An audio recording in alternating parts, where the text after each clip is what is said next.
Have you ever heard of Lake Titicaca or the mysteries surrounding this place? Welcome to Peculiar Occurrences. Let's take a look into this ancient place and unravel the mystery behind this peculiar occurrence.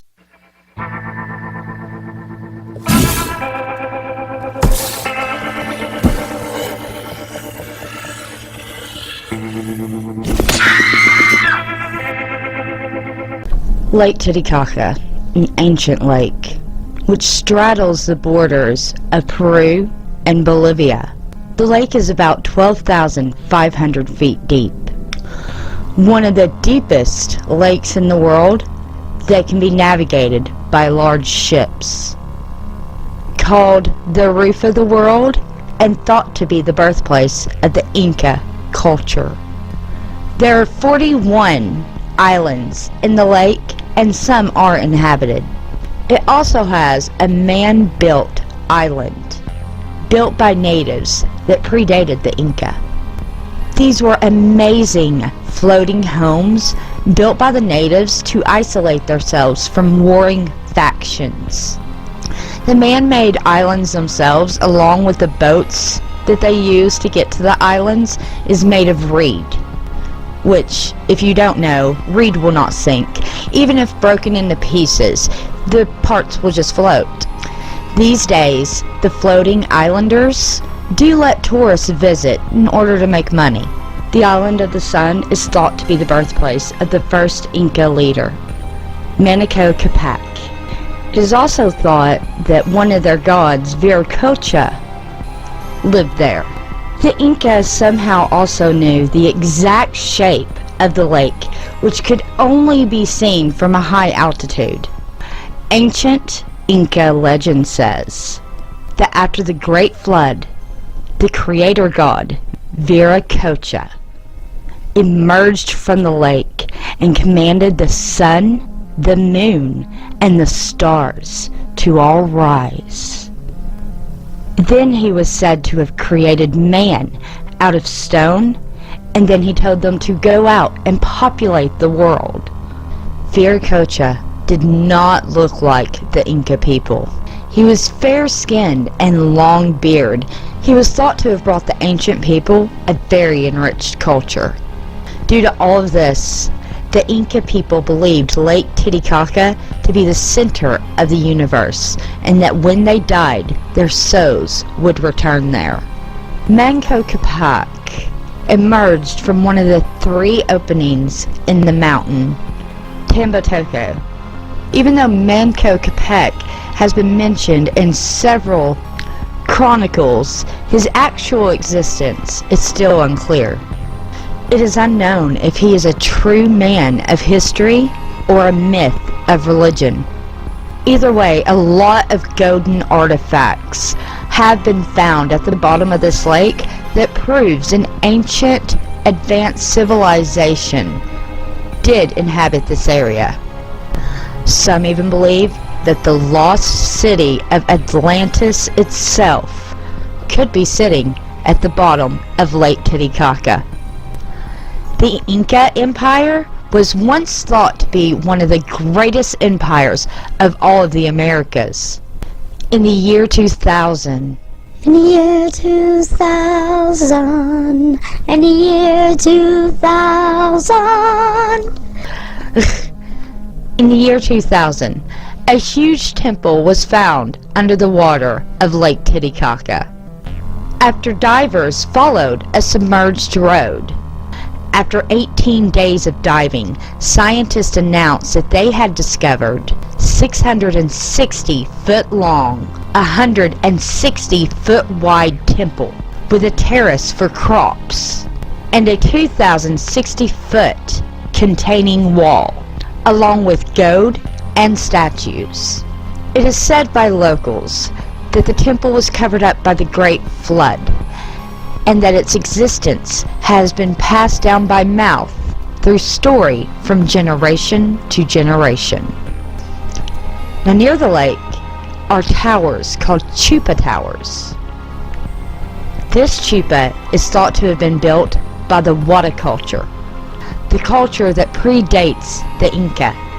and it was thought to have been built for burial purposes since bones were found inside. This is another Chupa Tower, which scientists think were built by the Inca, but yet the stones are very finely cut, as if cut by power tools. The outside is made of bath salts, but the inside is made of diorite and andesite. There also seems to be some weird magnetic field around this chupa that seems to affect compasses. Some people believe that this chupa is actually an ancient lost technology that had something to do with generating electricity or energy of some sort. Now, I would like you to meet Brian Forrester. He has an honors Bachelor's of Science degree according to the University of Virginia Biological Sciences Department. Let's watch a very small clip from him, and then I would like to share a thought. Energetic. So what you're looking at is a Chupa Tower where half of it has been removed. Now most people are going to say that it was the the Spanish who did that they were tearing it apart for construction, but it's more likely, having been here many times, that actually this is a sign of an ancient explosion, that these were sonic resonating towers, and that there was an action that happened thousands of years ago that caused it, at least the outer part, to explode and to throw the exterior off in this direction. Now the explosion seems to have happened from east or east-northeast out this way, but we're going to test with other ones and see if that's the case. The outer area is made out of basalt, but the inner core is made out of a diorite or andesite material. The andesite is much denser than the exterior, and this clay possibly was some kind of insulating material. So rather than this being a funeral tower, this could have in fact been an ancient energy generator or storage devices. So you see, this one has been recreated. Maybe half of it was intact. And so foolishly they've added this clay to fill in. This was done 2 years ago. But the cracks are evidence of something more than simply weight on top of weight. Another curious thing about these towers is that they taper upwards. They get wider as you go up, which is not a smart building practice in the modern day, the way we build buildings. Also the band that's around it, and you can see at the very top the way that it curves in. Oops, like that. So Christopher Dunn, the engineer, has a theory that these possibly were like pipes, or that the energy or sound was coming upwards. And his idea, I believe, is that these were actual earthquake or energy relieving chambers. Inside there's like almost like a spiral rock protrusion of stairway leading to the top, or almost to the top, and it looks like there's a square hatch right in the middle at the top. And so that much of it must be hollow, or there must be something in there, because I mean it looks like a stone door. It's a door, square door. Okay. Yeah. Great. So what you're looking at now is the debris field from a massive square one, which is here. So again, it's unlikely that this was manually taken apart, but could have been the result of a massive explosion in the distant past. If these were energy structures, capacitors, or generators, the system could have overloaded at some point, and then the whole thing, or the whole series, exploded to different degrees. Now, what intrigues me about what he's saying here is that the middle is made of diorite. Diorite was a very, very rare material. Any who possessed it could have become a very rich person. Militaries around the world would dedicate entire voyages just to find it. Now, it does not make sense to me if Spain had torn it down to reuse it as building materials. Exactly why would they leave all that rich dynamite behind? They would have killed for that stockpile. Dynamite is formed from cool volcanic lava that never made it to the surface. This gives me my own theory. Hopefully I pronounced this correctly, but there is a volcano nearby named Uranus? I hope that's the name.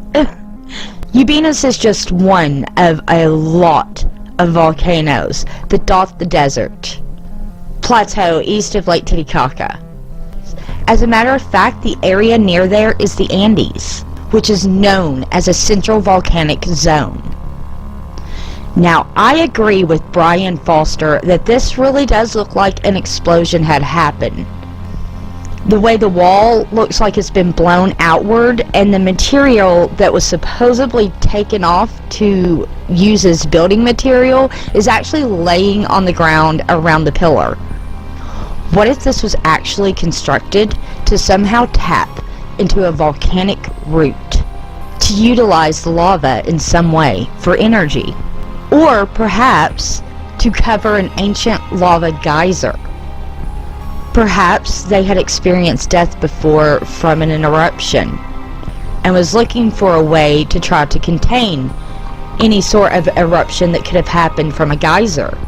Or they could have had a pit of open lava, which would have been more prevalent back then. Perhaps they decided to try to build something around some sort of pit of lava to secure it, which, if this thing started out with some sort of cover over the top, this would have made pressure build up within it, which would have caused an explosion. Physics. The lava that got stuck in there then, over time, would have turned to dynamite, which would explain why when Spain came, they didn't take it. It hadn't turned to dynamite yet. That's only my hypothesis, but what do you think? Let me know down in the comments below. I would really suggest Brian Forrester's videos if you would like to watch someone explore Lake Titicaca and the areas surrounding Lake Titicaca. I find his videos quite fascinating, and his different takes from what he finds in the area. From underground tunnels to underwater construction sites, artifacts, a belief in ancient lost tech, and so much more. I'll leave his link in my description box below. Check him out. There is so much to be found at Lake Titicaca. I can make a dozen videos on this subject alone, and I probably will make some future videos on some of the surrounding areas. But I thought this was a great place to start. I do want to mention that scientists have found that Lake Titicaca is actually starting to dry up due to global warming. In 2009, it reached its lowest levels that Peru had seen in over 60 years. The shoreline lowering by 2 to 3 centimeters per week, which is not much, but it adds up over time. The rain season there has also been cut in half. Millions of people depend on this lake and have already started to feel the consequences of it drying up, with farmers having to move cattle due to the places where the cattle used to drink drying up. The lack of rain is not the only thing hurting Lake Titicaca. Scientists say that the ice glacier that feeds Lake Titicaca is starting to melt away and could fully disappear in the next 40 years. It is already so bad that some of the nearby cities has already resorted to water rationing. If something is not done soon, we could possibly see this lake disappear. So what do you think about this peculiar occurrence? Let me know down in the comments below. Would you like to see more about the sites surrounding Lake Titicaca? If you would, give this video a thumbs up. Well, that's all for this time, and if you like this or me, then hit that subscribe button and hit that little bell button so you know when I upload. And until next time, keep your eyes peeled for all things peculiar. My merch store is now online. You can find shirts, coffee mugs, iPhone cases, pillows, and much, much more. If you would like to help support the creator, look for my link down in the description box below. Thank you. Are you listening? Damn.